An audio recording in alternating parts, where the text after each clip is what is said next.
Assalamualaikum warahmatullahi wabarakatuh. A'udzubillahi minasyaitonirrajim. Bismillahirrahmanirrahim. Laqad khalaqnal insana fi ahsani taqwim. Sungguh kami telah menciptakan manusia dalam bentuk yang sebaik-baiknya. Taurat.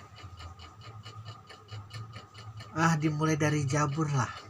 Walaupun Jabur sudah tidak ada lagi.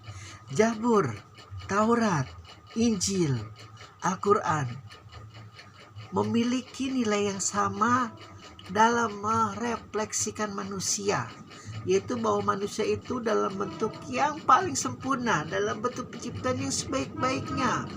Dalam Injil dikatakan serupa dengan Allah, di dalam Taurat pun begitu, entah mungkin di dalam Jabur.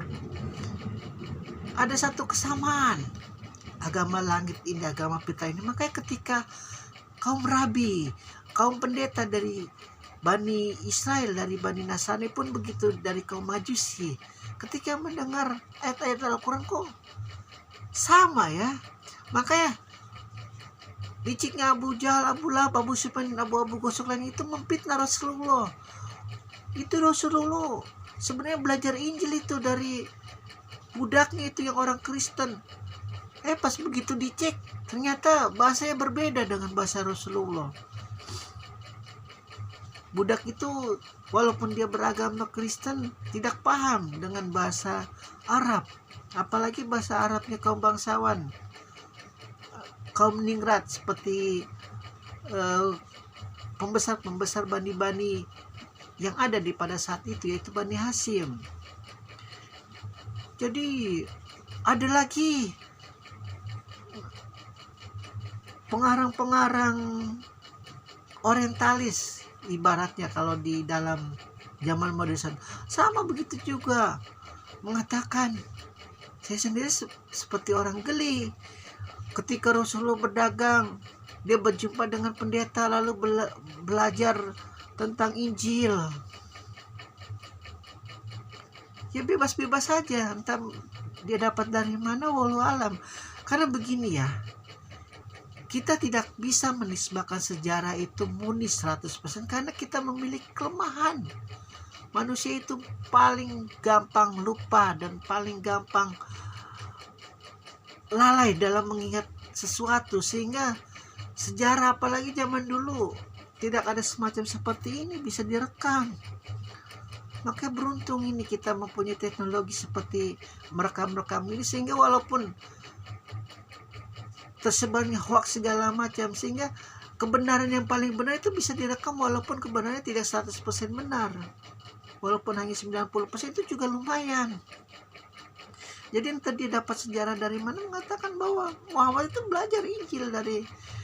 Saya pun mendapat sejarah bahwa yang membuka kenabian itu adalah dari ketika dia berdagang, dia bertemu dengan seorang pendeta di sebuah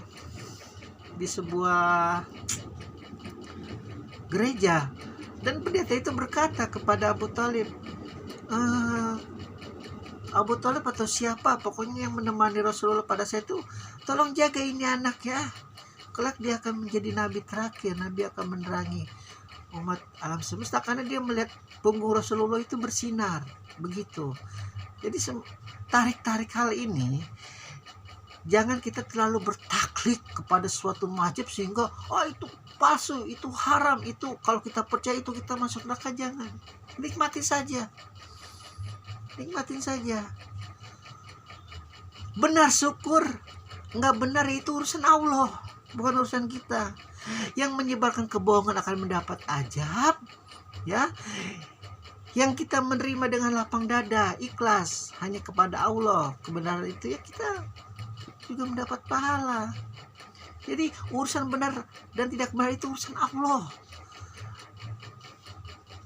Jadi kembali lagi kepada surat At-Tin yang mengatakan, dan demi manusia yang diciptakan dalam bentuk yang sebaik-baiknya, kami telah menciptakan manusia dalam bentuk sebaik-baiknya.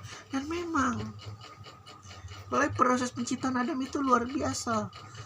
begitu dia mendapat elemen-elemen dari bumi yang memang pada saat itu adalah makhluk, planet itu makhluk, terserah kalian percaya atau tidak. Sekali lagi, planet itu makhluk yang paling makhluk itu adalah bumi yang banyak beristighfar, banyak berzikir kepada Allah, sehingga elemen-elemen bumi itu menjadi elemen pembentuk Adam, dari tanah, dari udara, dari api, dari air dan sebagainya. Diproses, lalu diciptakan daminya di surganya yang pertama itu, dan malaikat pun merasa takjub, oh ini yang akan diciptakan oleh Allah, yang sehingga malaikat yang mengatakan, mengapa kau ciptakan manusia yang akan berbuat jalim seperti engkau menciptakan jin itu yang mainnya perang-perangan terus menumpahkan darah tiada akhir.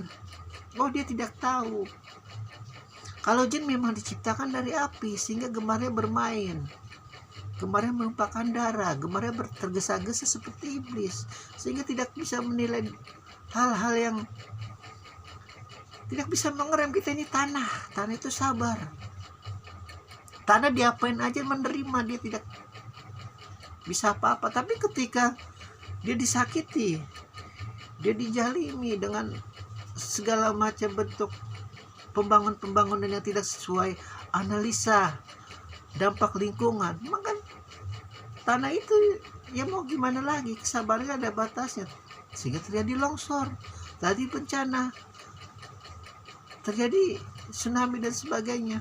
Apalagi olahan-olahan yang terus menerus itu, minyak yang sebagai pelumas bagi batu-batu yang padat kaum berlian, emas, semua itu yang jika tidak ada pelumas berbentuk minyak itu disedot terus ya kira kosong, kopong, diisi lagi dari tanah yang wajar, jadi terjadi longsor. Itu logika. Saya bukan ahli tata ruang, bukan ahli geologi, tapi logika logis semacam itu ya, suatu hal yang mudah dipahami, mudah ditelusuri. Jadi sebenarnya ketika Allah bersumpah atas nama yang diciptakan itu, buah tin dan buah zaitun, dan demi Gunung Sinai dan demi negeri Mekah yang aman ini, hanya untuk berkata, kami menciptakan manusia dalam bentuk yang sebaik-baiknya. Mengingatkan, hai orang Arab jahiliyah, hai kaum Nasrani, hai kaum Bani Israel, kaum Majusi, hai penyembah berhala dimanapun berada, ingat, kamu itu diciptakan dalam bentuk yang sebaik-baiknya. Itu fitrahnya Al-Quran, Injil, Taurat, Zabur, itu menyatu. Makanya ketika Rasulullah mendapat wahyu yang pertama, walau alam ya, Khadijah bertanya kepada pamannya seorang agama Nasrani, oh ini ucapan ayat-ayatnya seperti Injil, dan Muhammad seorang yang terpercaya dan sangat mencintai pakai misalnya dan saat menghormati tamu-tamu.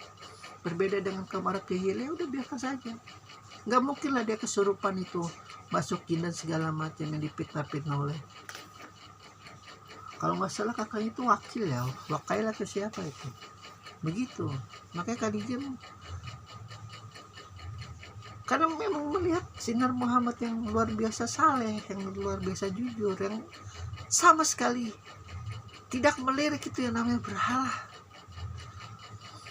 Jangankan melirik, mencium baunya aja dia mungkin kalang kabut, langsung kabur, benci, sangat benci. Para nabi luar biasa benci sekali sama berhala, karena memang itu apa ya, ciptaan iblis sanatullah pada dasarnya.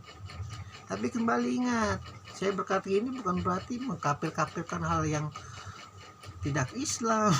Lakum dinukum waliyadin itu harus diingat, makanya harus berurutan agar tidak terjadi, kalau mengikuti tidak terjadi pergeseran otak. Jadi takutnya kalau tidak berurut langsung ke sini, tidak sampai apa yang hendak dimaksudkan dalam Al-Quran khususnya dan dimaksudkan umumnya oleh saya. Alhamdulillahirabbil alamin.